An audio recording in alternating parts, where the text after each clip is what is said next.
So I'm excited. I got all dressed up. We're going to put on the Ritz with pork. And that kind of rhymes. Sort of. Not even close, but you're right. We are really going to dress up a pork rib roast, make it a special occasion roast, as it should be. You want to buy a 4 to 5 pound center cut roast. And if you see here, this is basically the center cut loin with just the ribs attached. So the reason that we wanted to buy a pork roast with the ribs still on is they protect the meat from overcooking. But the ribs also get in the way of seasoning getting all the way through to the meat. So we're actually going to detach the bones. We want to take a boning knife, start making passes right along the bone. You just want to almost scrape those bones with your knife. Sometimes there'll be a little bone attached there. So now we have the ribs separate from this roast. All right, so I'm just going to set this aside. So I've got a tablespoon of kosher salt. If you can mix that with 2 tablespoons of dark brown sugar. We're going to use the salt and the sugar as a rub and allow time to allow that salt to flavor and penetrate into the meat. I'll go ahead and pat the roast dry because we don't want any moisture mingling with that sugar and making a mess. We want it to act more as a dry rub. We want the fat cap to measure about 1/4 inch thick. So you can see here there's a little bit more of that fat cap. Just going to remove some of it. Don't want to take too much of the meat with it. So I just made a little flap, and then it's very easy for me to pull that fat away. And again, a little bit of fat is good. All right, that's looking pretty good. Now I'm going to switch over to my chef's knife.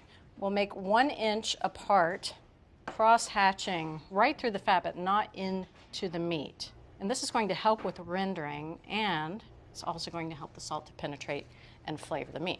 Now you don't want to cut into the meat itself because that will be an exit point for all the juices to come out. So now we can go ahead and work the salt and sugar rub all into the meat, making sure that we work it into those crevices. Now the brown sugar is going to be great too because not only is it going to add sweetness, which is beautiful with pork, it's going to give some great color to this. I'm going to go ahead and place bones on a plate, pork back on the bones, and then I've got a piece of plastic here. We'll go ahead and cover this, and then this goes into the refrigerator to allow that salt to work through. That's going to take a minimum of 6 hours, but you can do it a day in advance. All right, Chris, the pork is out of the fridge, ready to move on, and it's just about ready to go into the oven, but we do want to season it with 1.5 teaspoons of pepper, and now we can get it all over the pork loin just like the salt. All right, so now we want to return the pork to the bones. We're going to tie them back up together. So I've got 3 pieces of twine here, 1 string right in the middle, simple double knot, and then 1 at each end. Okay, and now just to snip away the excess twine here.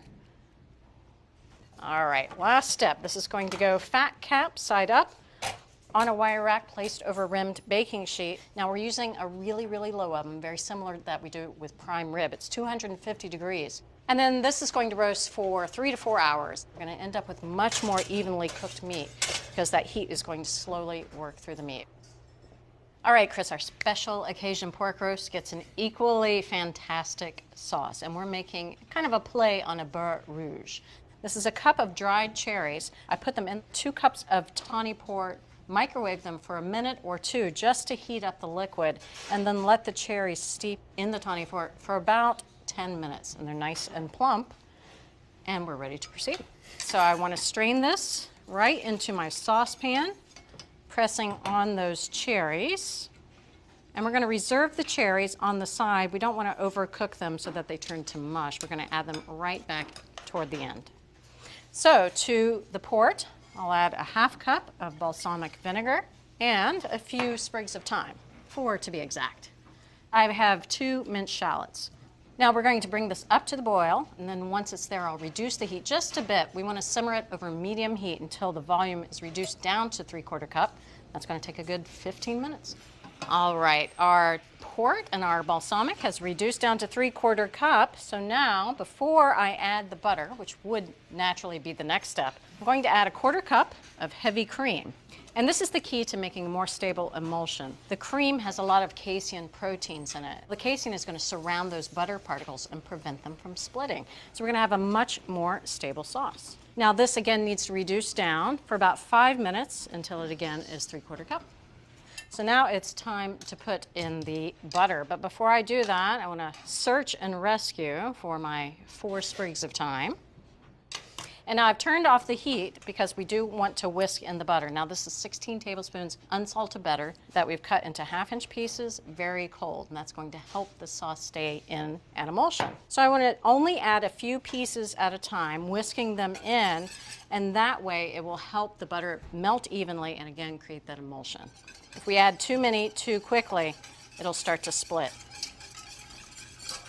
So once the butter looks mostly whisked in, we can go ahead and add a few more pieces. So I'll continue doing this until all the butter is added.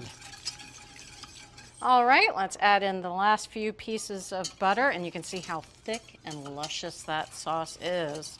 Returning the plumped cherries right back at the end, and 2 teaspoons of fresh thyme, minced. We've got a teaspoon of salt and a 1/2 teaspoon of black pepper. And this is the sauce. Now this is so stable, we don't have to worry about letting it cool down and then reheating it, worry about it splitting. We can actually just put the lid on, if you wouldn't mind handing me that lid, and let this sit here, and now we can wait for the pork. She is a looker. It's time to take that beautiful pork roast out of the oven. That does look spectacular. It does look spectacular, lots of good color on there. But now we want to let this rest for 30 minutes. I'm going to tent it with foil. Now after 30 minutes, I'm going to go ahead and place this back in the oven under a preheated broiler for another 5 or 6 minutes. We really want to get that top, that fat cap, nice and browned and crackling. All right, time for this to come out of the oven for good this time, I promise. Now look at that top. Crisp and crackling. So we don't need to let this rest again. Remember, it rested for 30 minutes, but I do want to remove it from the pan. I'll go ahead and transfer this to my carving board here. There we go. Oh, need to remove the twine. And now, to make it easier for me to carve, I'll simply pull the meat from the bones. It kind of adheres itself back onto the bones a little bit. You can just simply pull it away. And believe you me, I am going to snack on that later. This is not being thrown out. No way, no way. I'm going to go ahead and cut this into 3/4-inch slices. It's a nice big slice of meat. Oh, look how juicy that is. Now, we did decide to do one where we roasted it but did not let it rest, and we cut right into it. We have it right over here. This is what happens. Hey, would you like some soup with Yeah, your I pork? mean, the whole thing is just full of juice. So it turns out if you don't let it rest, you cut it, all the juices come out. After all that work, you get a dry piece of pork. All right, so can't forget our beautiful port wine and cherry sauce. Oh, look at that. Thick and rich, Lots of sauce. buttery, yes. That pork is so tender, and there's not a bit of it that is overcooked. It's the same color from the very center to the very edge, and that's that really slow oven, nice 250-degree heat. You know, it's tender, it's juicy, the sauce is fabulous. I like the nice crisp top under the broiler. So for a fabulous slow-roasted pork rib roast, we started with the center cut, took it off the ribs, brown sugar and salt, put that back together in the fridge for 6 hours or overnight, came back, tied it up in a very low oven for 3 to 4 hours. Meanwhile, we made the beurre rouge, little port, cherries, and the secret was a little heavy cream to emulsify that sauce so it wouldn't break. Finally, we took the roast out for 30 minutes to let it rest, and then under the broiler for 2 or 3 minutes to get that